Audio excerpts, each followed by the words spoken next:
Hello and welcome to you wherever you are. Hope you're ready to join me in some learning today. We're going to be talking about some lenses for lifelong learning. The title of this is Luminary Leadership. I am pictured here with my wife, and next to us are two girls. I am an alum of NCSSM, NC State, and East Carolina University.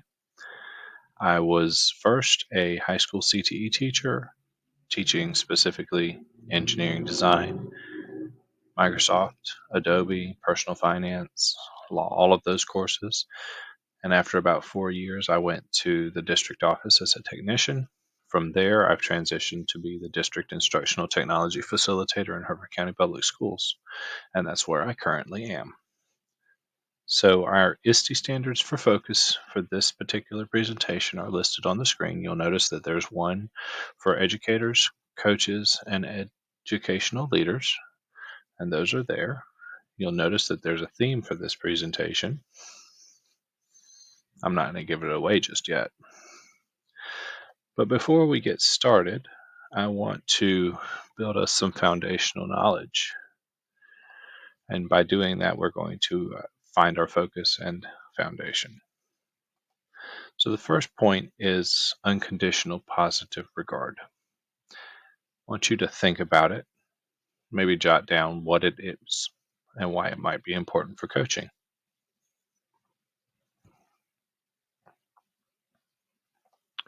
So unconditional positive regard is a counseling tool, and I believe it has utmost importance and significance in coaching. There are 5 tenets of unconditional positive regard that I like to try to follow, and I'm going to briefly discuss each of those 5. The first is I believe that I have worth and all others with me. The second, I believe that it is my task to remain open to experiences both inner and outer. The third, I believe that the other deserves my understanding and not my judgment. The fourth, I believe that to understand the other's world and to communicate that understanding is an essential part of being human.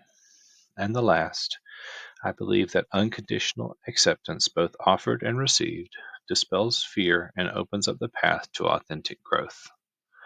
And I believe each of these 5 has a role in all coaching encounters in education.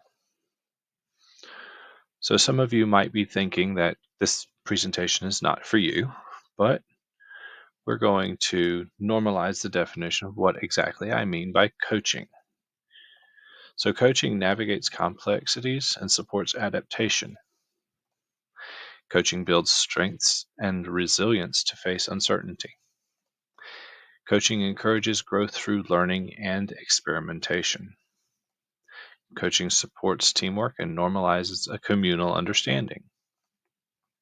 Coaching ensures aligned outcomes, creates a network of support, facilitates success for learners, and fosters innovation and progress.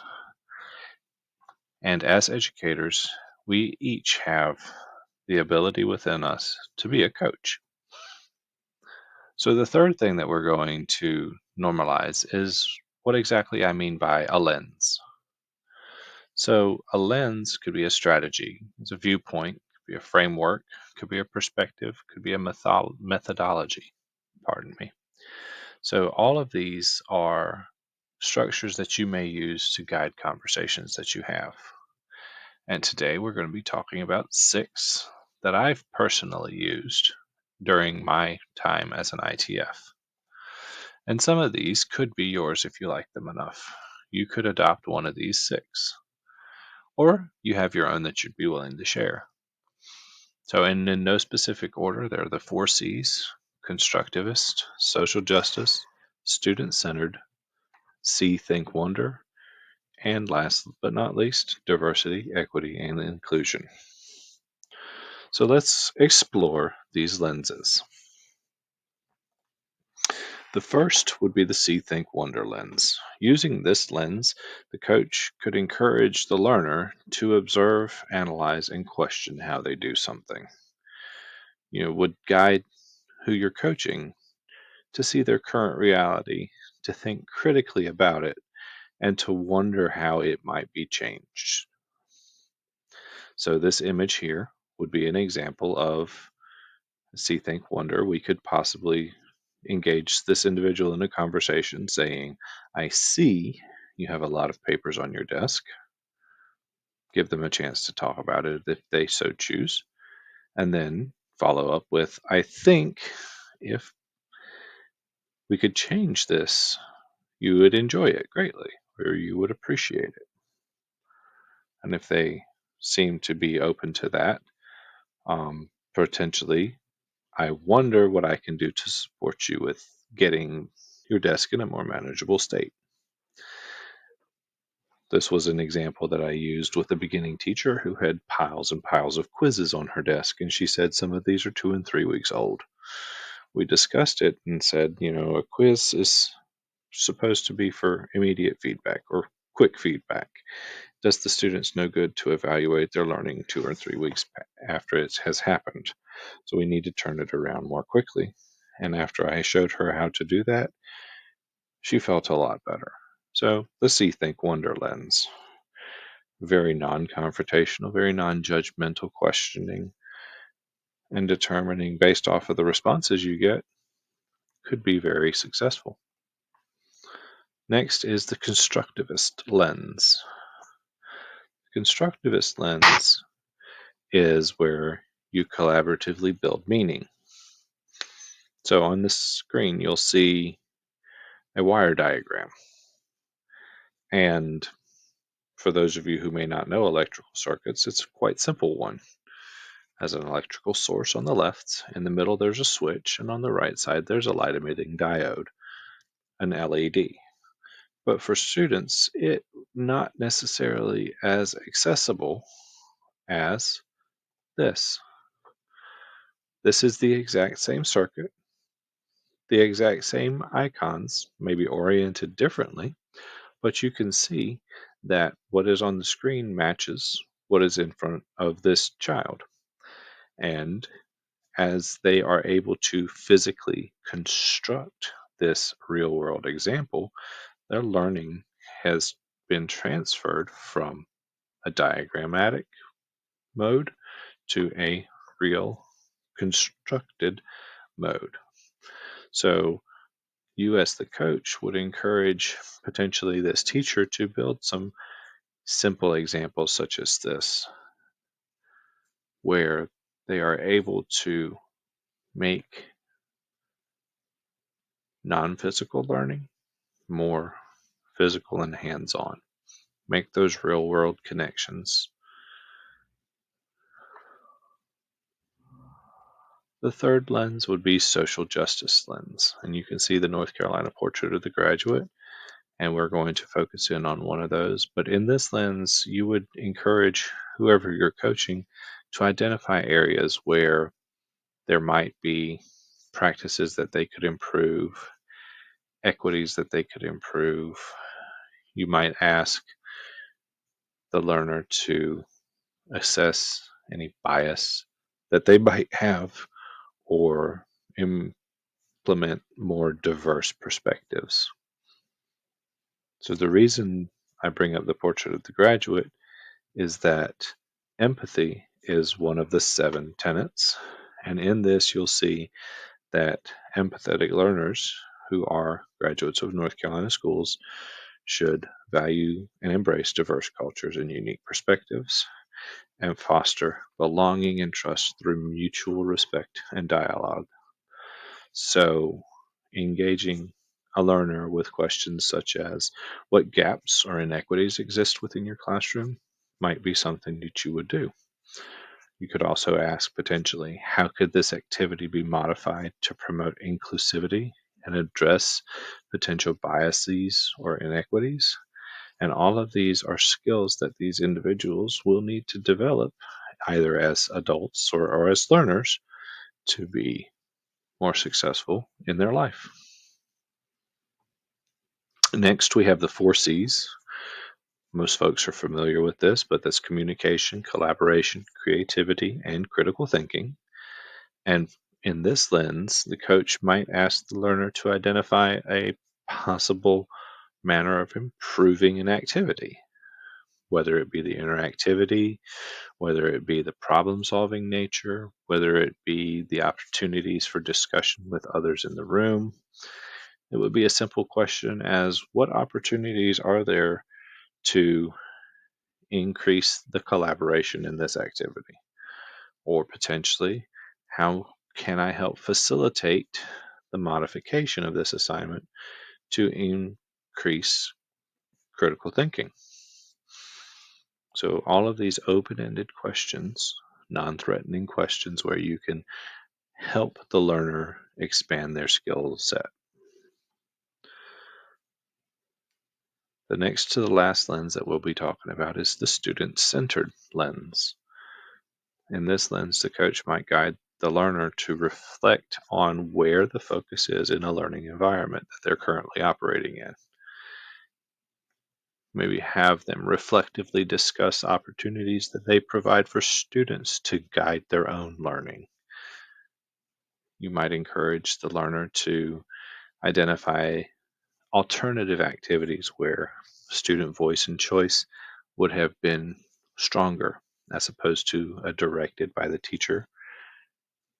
Some questions you might ask would be, how can you provide students with more voice and choice in their activities? How can you embed the productive struggle? Could you provide more opportunities for authentic collaboration in this activity? Could you let students or guide students to set their own learning goals and to reflect on their progress towards those goals? All of these are opportunities, again, for that non confrontational, non judgmental questioning to grow whoever it is that you're working with. And lastly, we have the diversity, equity, and inclusion lens. And you can see again, this is the portrait of the graduate. So this one I've tied to critical thinking. One of the tenets of the critical thinking from the North Carolina Portrait of the Graduate is that students contribute and respond to diverse perspectives in order to achieve a common goal, while leveraging the strengths of others to resolve conflict and foster teamwork. So, in this particular conversation, the coach might ask whether the teaching methods used work for different learning styles or learning backgrounds. What prior knowledge has been established? Has there been a communal establishment of this prior knowledge? Potentially could also talk to the learner about what's working to support their learning or what might need to change to better fit their needs. The coach could focus this conversation around encouraging a learner to consider how assumptions and norms may not be universally applicable. Some questions the coach might ask would be, how might you revise your work to be more inclusive of other perspectives, cultures, or preferences? Or you could ask, how might you expand this to encompass more viewpoints? Lots of potential questions, lots of opportunities again for that non-judgmental questioning. And lastly, I'd like to invite you to join us on this Padlet, where we have the opportunity to collaborate.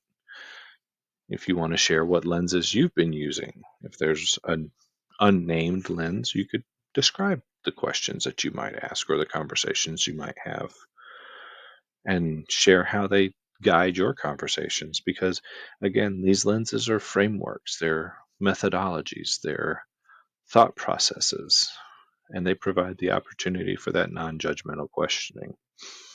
And if you learned a new favorite lens today that you want to share that you learned, great. You can do so as well. And last but not least, if you have a lens that you like that wasn't covered, also feel free to share it. Throughout, you may have noticed that the photo theme was rainbow, colorful, and that was based on the refractory nature of a lens and how it can bend light and display the colors of the rainbow. And I had to incorporate the NCBOLD theme with it, so I had to change how it looked. But if you liked the way it looked, myself and AI collaborated to build these slide images. If you want the resources themselves, feel free to grab them with this tiny URL. But if you love the look and you want to steal it for your own, I have made this into a shareable Google Slide theme that you feel free to steal, make your own. Just make sure you credit at the end, like I did, the AI generation. Specifically, I used Hotpot AI and had a seed image with some keywords and supplementary words.